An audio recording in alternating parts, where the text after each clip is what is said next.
This is a Manchineel tree in the Euphorbiaceae family. The botanic name is Hippomane mancinella. This is a record in Flowering Plants of Jamaica by C.D. Adams. Hippomane mancinella. Bark is gray and fissured. The two trees here. Well, that's a large tree.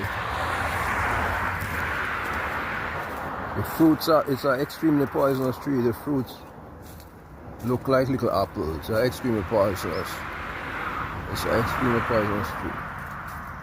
In the Euphorbiaceae family that has a lot of poisonous plants. It used to be